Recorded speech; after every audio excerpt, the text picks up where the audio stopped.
नमस्कार साथियों, स्वागत है आपका हमारे YouTube चैनल पर। आज हम पढ़ने वाले हैं सांख्य दर्शन का एक बहुत ही महत्वपूर्ण विषय, जो कि हमारे UGC के पाठ्यक्रम में भी लगा हुआ है। साथियों, यदि अभी तक आपने हमारे YouTube चैनल को सब्सक्राइब नहीं किया है तो सबसे पहले सब्सक्राइब कर लीजिए और बेल आइकन पर क्लिक कर लीजिए, ताकि आने वाली वीडियो सबसे पहले आपके पास पहुँचे। जिस प्रकार से हम पढ़ चुके हैं कि सांख्य दर्शन के बहुत सारे विषय हमें परीक्षा में लगे हुए हैं। सत्कार्यवाद है, पुरुष स्वरूप है, प्रकृति का स्वरूप है और सृष्टि क्रम है। इसके अलावा और भी बहुत सारे विषय जो कि महत्वपूर्ण है सांख्य कारिका में, जो कि हम एक दो वीडियो पहले पढ़ चुके हैं वीडियो में, और भी आने वाली वीडियो में पढ़ेंगे।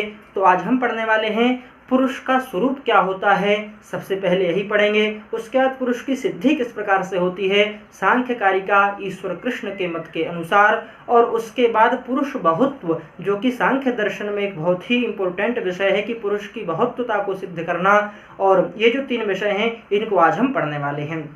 जिस प्रकार से आप जानते हैं कि सांख्य कारिका, सांख्य दर्शन का नाम सांख्य ही संख्या के कारण पड़ा, और जो संख्या वह 25 संख्या तत्वों की संख्या है, और 25 तत्वों का जो विभाजन है वह कुछ इस प्रकार से है, जो तीसरी कारिका सांख्य कारिका के द्वारा समझाया गया है। मूल प्रकृति अविकृति और प्रकृति विकृतयः सप्तो। जो मूल प्रकृति है, जो कि कारण है, सभी कार्यों का जो कारण है, मूल प्रकृति जो है वह एक होती है। और उसके बाद प्रकृति विकृतयः सप्तो, प्रकृति की जो 7 विकृति यानी कि 7 जो कारण हैं प्रकृति के, वह कितने हैं? 7 हैं, जो कि महद, अहंकार और पंच तन्मात्राएं होती हैं।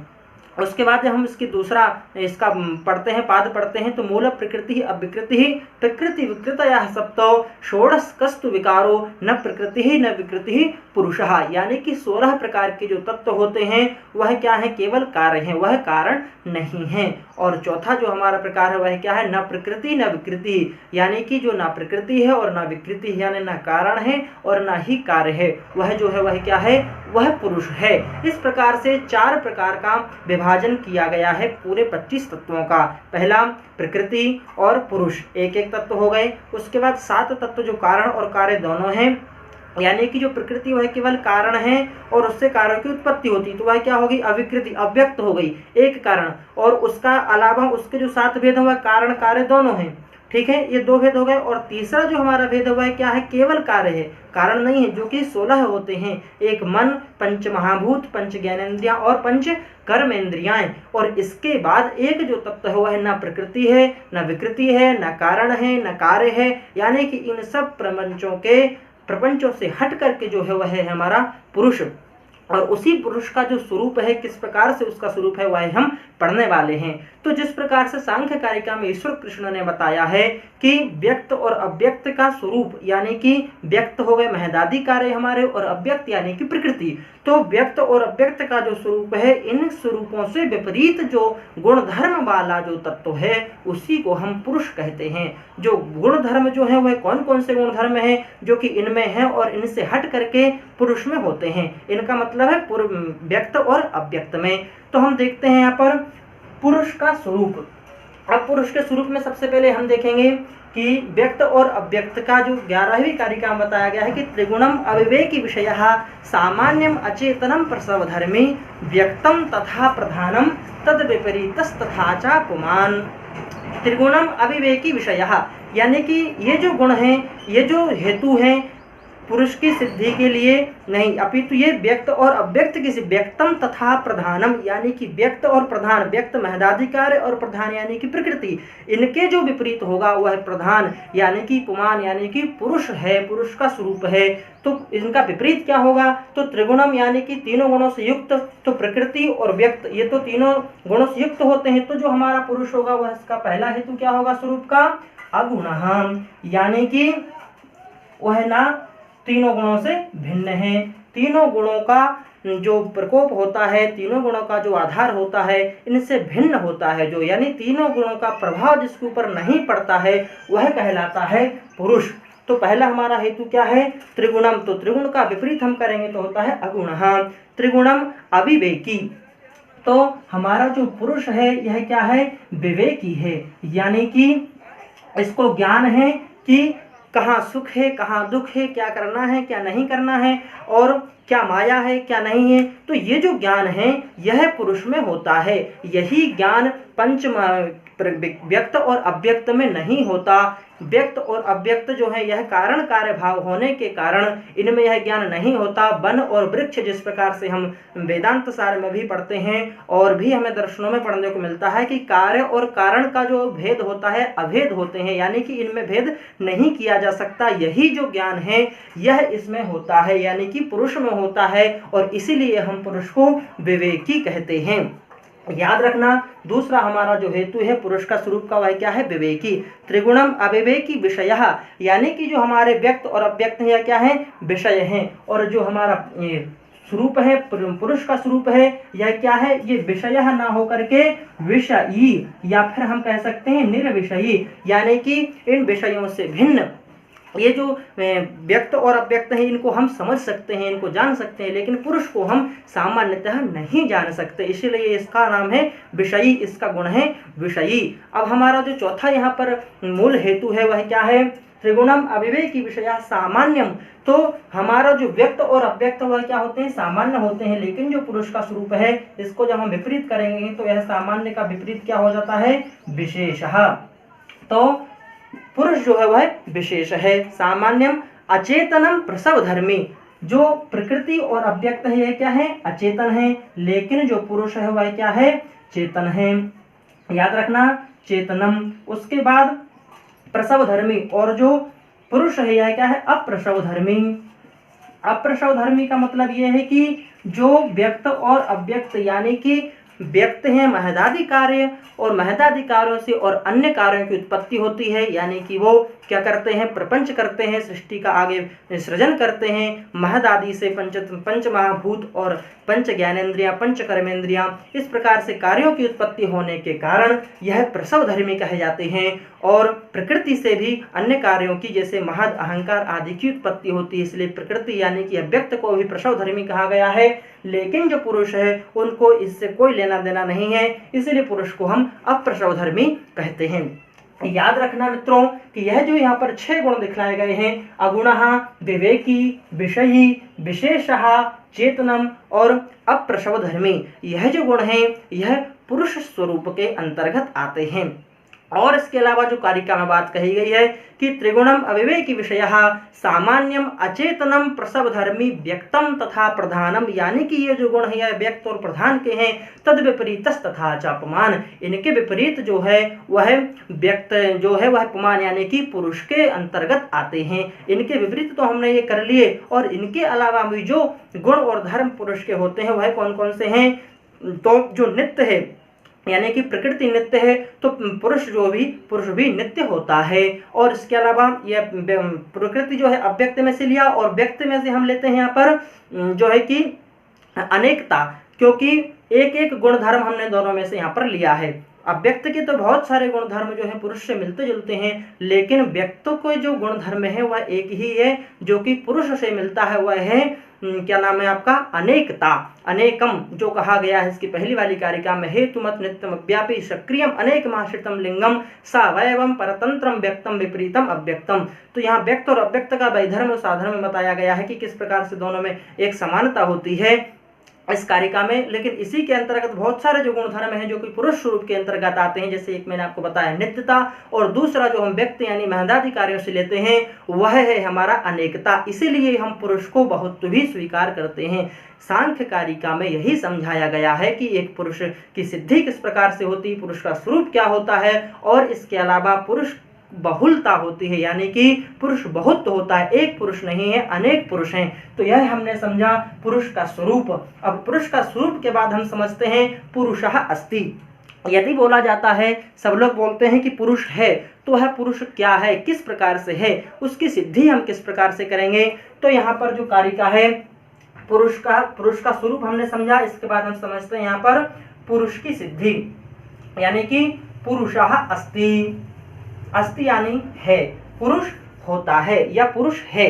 अब जब पुरुष है तो इसके लिए कारिका दी गई है संघात परार्थत्वात् त्रिगुणादि विपर्यात् अधिष्ठानात् भोक्तृभावात् कैवल्यार्थम प्रवृत्तेश्च, पुरुषोस्ति भोक्तृभावात् कैवल्यार्थम प्रवृत्तेश्च, यानी कि पुरुषः अस्ति, पुरुष है, क्यों है, किस प्रकार से है, कथम यानी कैसे है, हमें कैसे पता पड़ेगा कि पुरुष होता है।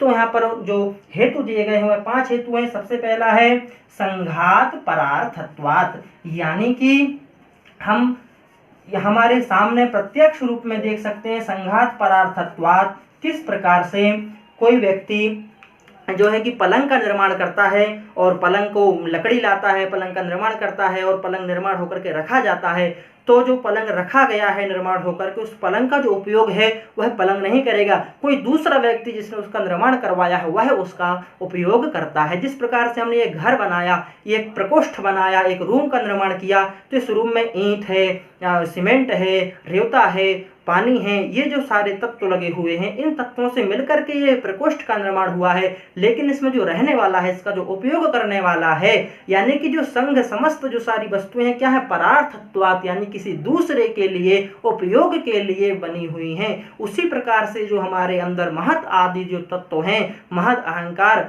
और पंच तन्मात्राएं, पंच ज्ञानेंद्रियां, पंच कर्मेंद्रियां, मन, ये जो सारे तत्व हैं ये हमारे लिए नहीं है, ये किसके लिए हैं, तो कोई तो है जो इनका उपयोग करेगा। कौन उपयोग करेगा, तब हमारे मन में उत्तर प्रश्न आता है कि इसका उपयोग कौन करेगा। तो अनुमान के द्वारा जो उत्तर जो सिद्ध होता है वह है कि पुरुषः अस्ति, यानी कि कोई पुरुष है जो कि इसका उपयोग करेगा। तो पहला जो हमारा कारण है संघात परार्थत्वात् त्रिगुणादि विपर्ययात्। दूसरा यहाँ पर हेतु दिया गया है त्रिगुणादि विपर्ययात्, यानी कि त्रिगुणादि विपर्ययात्। जब हम पहले पढ़ चुके हैं कि व्यक्त और अव्यक्त जो है, यानी प्रकृति और प्रकृति के जो द्वारा किए जाने वाले जो कार्य हैं, यह सब जो कार्य और प्रकृति है, यह तीनों गुणों से जकड़े हुए, तीनों गुणों के द्वारा ही बनते बिगड़ते और तीनों गुणों के प्रपंचों में ही फंसे रहते हैं। तो इनका जो विपरीत होता है वह पुरुष है। हम पुरुष स्वरूप में पढ़ चुके हैं यहाँ पर गुण, यानी कि कोई तो ऐसा व्यक्ति है जो इन तीनों गुणों से बचा हुआ है, इन तीनों गुणों से जो भिन्न है, तो वह कौन है, हमें कैसे पता पड़ेगा। तो उत्तर यहाँ पर अनुमान प्रमाण के द्वारा हम लगा सकते हैं कि यहाँ जो त्रिगुणादि विपर्ययात् जो कहा गया है, इसका मतलब यह है कि जो निर्गुण है, अगुण है, जिनको तीनों गुणों से जहाँ पर कोई फर्क नहीं पड़ता, वह जो है वह कौन है, तो वह पुरुषः अस्ति। यह हमारे 2 हेतु हो गए यहाँ पर संघात परार्थत्वात् त्रिगुणादि विपर्ययात्। अब पुरुषोस्ति भोक्तृभावात् एक और है, इसके बाद है तीसरे नंबर का अधिष्ठानात्। क्या है, अधिष्ठानात्। तीसरे नंबर का जो हेतु दिया गया है वह है अधिष्ठानात्, यानी कि हम जो देखते हैं कि जिस प्रकार से एक रथ है, रथ को चलाने के लिए घोड़े हैं, पहिए हैं, तो रथ चल रहा है, लेकिन उसमें कोई चैतन्य व्यक्ति है जो कि सारथी बन करके बैठा है, जो कि उस रथ को चला रहा है, उस रथ को लेकर के जा रहा है एक स्थान से दूसरे स्थान तक। उसी प्रकार से ये जो महदादि तत्व है यह अचेतन है, हम पहले पढ़ चुके हैं।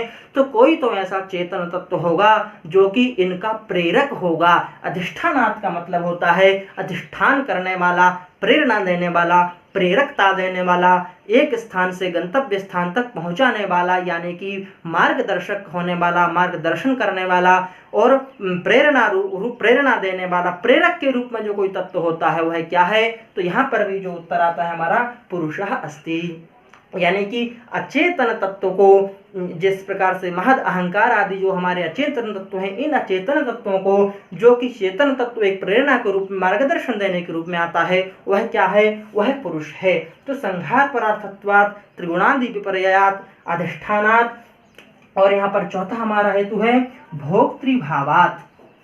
क्या है, भोक्तृभावात्, यानी कि प्रकृति अव्यक्त है और प्रकृति के द्वारा जो कार्य होने वाले हैं और उन कार्य के द्वारा जो निर्माण होने वाला है, यानी कि हम जो देखते हैं कि ये फल हैं, ये पुष्प हैं, ये जल है, तो ये तो हमारे सामने प्रत्यक्ष है। और इसका उपयोग क्या फल खुद को खा लेता है, नहीं, उसको खाने वाला कोई दूसरा व्यक्ति है। जल को पीता है, नहीं, उसको पीने वाला, उसका ग्रहण करने वाला कोई दूसरा व्यक्ति है। तो यानी कि प्रकृति स्वयं का भोग्य स्वयं नहीं करती, स्वयं का ग्रहण स्वयं नहीं करती। कोई तो ऐसा चैतन्य तत्व है जो कि इन प्रकृति के द्वारा किए जाने वाले कार्यों का ग्रहण करता है। भोग्य करता है, भोजन करता है, यानी कि ग्रहण करता है, ग्राह्य करता है, वह क्या है? भोक्तृभावात्, भोक्ता बन करके उसको ग्रहण करता है, वह कौन सा कार्य है, वह कौन सा तत्व है? तो वहां पर भी हमें जो बात समझ में आती है वह क्या है? पुरुषः अस्ति, यानी कि पुरुष की सिद्धि, कोई ना कोई ऐसा चेतन तत्व जरूर है जो कि प्रकृति का भोग करता है। वह कौन सा तत्व है? तो वह पुरुष तत्व है। यह चौथा प्रमाण, चौथा तत्व हुआ हमारा, चौथा हेतु हुआ पुरुष की सिद्धि करने के लिए। और पांचवा हेतु है यहाँ पर कैवल्यार्थम प्रवृत्ति, क्योंकि देखा जाता है शास्त्रों के द्वारा कि शास्त्रों को पढ़ने वाले साधु महात्मा या फिर ज्ञानी पुरुष जो होते हैं वह क्या करते हैं, उनके अंदर यह इच्छा होती है कि हमें कैवल्य की प्राप्ति हो, मोक्ष की प्राप्ति हो, और हो भी क्यों ना, क्योंकि सांख्य दर्शन का ही मुख्य तत्व है कि तीन प्रकार के जो दुख हैं उन दुखों की निवृत्ति। तो दुखों की निवृत्ति कब होगी? जब व्यक्ति को मोक्ष होगा, और मोक्ष मतलब पुरुष जो है वही तो मोक्ष को चाहेगा, चेतन ही तो यह काम कर सकता है। अचेतन के अंतर्गत, अचेतन के अंदर इतनी शक्ति नहीं होती कि वह मोक्ष की प्राप्ति की ओर ले जा सके, मोक्ष की प्राप्ति का मार्ग बता सके, या मोक्ष को प्राप्त करने की इच्छा को जागृत कर सके। यह जो शक्ति होती है यह केवल होती है तो पुरुष के अंतर्गत, पुरुष के अंदर ही होती है। इसीलिए कहा गया है कैवल्यार्थम प्रवृत्ति ही। हमें प्रत्यक्ष देखने को मिलती है कि लोग मोक्ष की इच्छा से भजन करते हैं, कीर्तन करते हैं, बड़े बड़े यज्ञ आदि करवाते हैं कि हमें मोक्ष प्राप्त हो जाए। यानी कि लोगों के अंदर कहीं ना कहीं तो यह लगता है कि कोई तो ऐसा शाश्वत धाम है जो कि हमारे अंदर, या हमें अंदर से वहां जाने की इच्छा हो रही है, तो वह कहां पर होगा, किस प्रकार का होगा? तो वो जो प्रवृत्ति देखी जाती है वह पुरुष के माध्यम से ही, यानी आत्मा के माध्यम से देखी जाती है।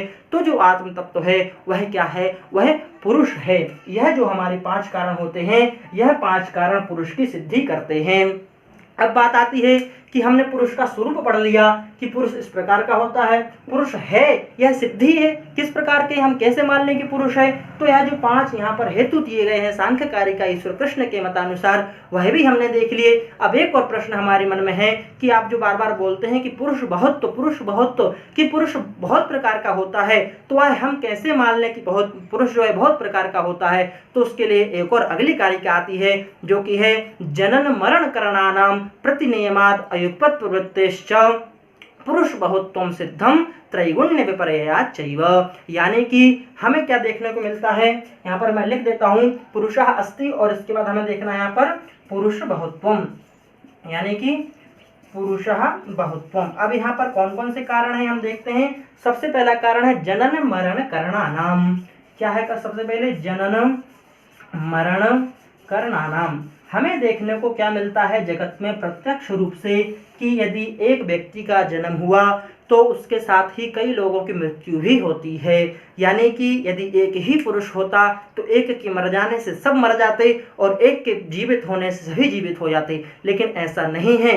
क्यों नहीं है? क्योंकि पुरुष एक नहीं है, आत्मा एक नहीं है। सांख्य दर्शन कारिका के अनुसार पुरुष बहुत होता है।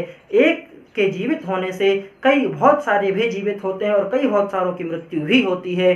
तो इसका मतलब यह है कि पुरुष बहुत सारे हैं, न कि एक है। तो यह पहला हमारा कारण हुआ, पहला हेतु हुआ जनन मरण करणानाम। और प्रतिनियमात अयुगपत प्रवृत्ति ही। प्रति नियम में, प्रति इंद्रियों में हमें क्या देखने को मिलता है? प्रतिनियमात अयुगपत प्रवृत्ति ही, अयुगपत प्रवृत्ति ही। इसका क्या मतलब है कि हम जब देखते हैं जगत में कि एक साथ एक व्यक्ति की, जैसे कि कोई एक व्यक्ति है और उसकी धर्म में धर्म का काम करने में प्रवृत्ति हो रही है, तो वहीं पर बहुत सारे लोग ऐसे भी हैं जिनके अधर्म में प्रवृत्ति हो रही है। बहुत सारे लोग ऐसे हैं जिनको धर्म अधर्म से कोई मतलब ही नहीं है। यानी कि एक यदि पुरुष होता तो एक धर्म करता तो बहुत सारे लोग धर्म करने के लिए चले जाते, यानी सभी धर्म करने के लिए चले जाते। और यदि एक अधर्म करने के लिए जाता तो सभी अधर्म करने के लिए चले जाते, क्योंकि एक ही पुरुष है। तो ऐसा नहीं है, पुरुष बहुत है। इसीलिए तो किसी की धर्म में रुचि है तो किसी की अधर्म में रुचि है, तो किसी को मतलब ही नहीं है। तो ये जो यहाँ पर कारण दिया गया है कि अयुगपत प्रवृत्ति, यानी कि एक साथ प्रवृत्ति ना होने के कारण ही पुरुष बहुतता की सिद्धि होती है। अब हम देखते हैं यहाँ पर जो तीसरा कारण दिया गया है जनन मरण करणानाम प्रतिनियमात अयुगपत प्रवृत्ति और पुरुष बहुत्वम सिद्धम त्रैगुण्य विपर्ययात् चैव। यहाँ पर जो हमारा तीसरा कारण है वह क्या है? त्रैगुण्य विपर्ययात् चैव, विपर्ययात् च। यानी कि तीनों गुणों का विपर्यय देखने को मिलता है। कैसे तीनों गुणों का विपर्यय देखने को मिलता है? क्योंकि तीन गुण कौन कौन से हैं? सत्वगुण, रजोगुण और तमोगुण। अब हम देखते हैं कि हमें तीनों गुणों के विपरीत लोग यहाँ पर देखने को मिलते हैं। सत्वगुण का कोई ऋषि महात्मा है, वह साधु क्या कर रहा है? तपस्या कर रहा है, भगवान का भजन कर रहा है, कीर्तन कर रहा है, दान दक्षिणा दे रहा है। और उसी प्रकार से रजोगुण है, कोई राजा है, मनुष्य हैं, यह क्या कर रहे हैं? अपने अपने कार्य में व्यस्त हैं। कोई मनुष्य में भी सत्व, रज और तम के 3 प्रकार के अलग अलग भेद होकर के भी वहां पर मनुष्य में बांट दिया जाता है। उसी प्रकार से त्रयोग योनि में जन्म लेने वाले जो तमोगुण के लोग होते हैं, तमोगुण के जो जीव जंतु होते हैं, वह भी हमें अलग अलग प्रवृत्ति में देखने को मिलते हैं। इसीलिए यानी कि यदि एक ही पुरुष होता तो तीनों गुणों का जो प्रभाव होता वह एक जैसा ही देखने को मिलता। यानी कि ऋषि, मनुष्य और देवता, मनुष्य और त्रयोग योनि तीनों में हमें एक जैसा ही संसार देखने को मिलता। इसीलिए देखने को नहीं मिलता है, प्रत्यक्ष दृष्टिगोचर नहीं होता है। इसका मतलब यह है कि पुरुष बहुत है, पुरुष एक नहीं है। यह बात हमें मान लेना चाहिए और यही सांख्य दर्शन हमें सिखाता है। तो आज हमने जो विषय पढ़े हैं, सबसे पहला है पुरुष का स्वरूप, जो कि 6 यहाँ पर हेतु दिए गए हैं। अगुणः, विवेकी, विषयी, विशेषः, चेतनम और अप्रसव धर्मी, जो कि कारिका में इसके विपरीत, यानी कि मैंने यहाँ पर जो लिखा है यह पुरुष का स्वरूप ही लिखा गया है। कारिका में जो दिया है वह प्रकृति का स्वरूप और व्यक्त का स्वरूप दिया है। उसका विपरीत जो होता है वह पुरुष का स्वरूप होता है, जो कि मैंने यहाँ पर आपको बताया है। अगुणः, विवेकी, विषयी, सामान्यम की जगह विशेषः, अचेतनम की जगह चेतनम और अप्रसव धर्मी की जगह अप्रसव धर्मी। उसी प्रकार से पुरुषः अस्ति जो कारिका में बताया गया है कि संघात परार्थत्वात् त्रिगुणादि विपर्याधिष्ठानात् पुरुषोस्ति भोक्तृभावात् कैवल्यार्थम प्रवृत्तेश्च। यह जो यहाँ पर 5 हेतु हैं यह पुरुष की सिद्धि के लिए बताए गए हैं और पुरुष बहुत्व के लिए जनन मरण करणानां प्रति नियमात् अयुक्पत् प्रवृत्तेश्च और पुरुष बहुत्वं सिद्धं त्रैगुण्य विपर्याच्च चैव। इस प्रकार से 3 कारिकाएं जो कि पुरुष से संबंधित सांख्य कारिका में आई हैं, वही तीनों कारिकाएं मैंने आपके सामने अन्वय सहित और अर्थ सहित समझाई है। आशा करता हूं कि वीडियो आप लोगों के लिए बहुत ही लाभदायक होगा और आप इसको पढ़ करके और अर्थ देख करके अवश्य इसको समझ जाएंगे। यदि अभी तक आपने हमारे चैनल को सब्सक्राइब नहीं किया है तो सब्सक्राइब कर लें और यदि कोई समस्या आती है विषय को समझने में तो कमेंट करके जरूर बताएं, ताकि कमेंट करके बताएं जिससे मैं आपको समझा सकूं या उसका उत्तर समाधान कर सकूं, आपकी शंका का समाधान कर सकूं। वीडियो यदि आपको पसंद आया तो लाइक करें, शेयर करें। धन्यवाद।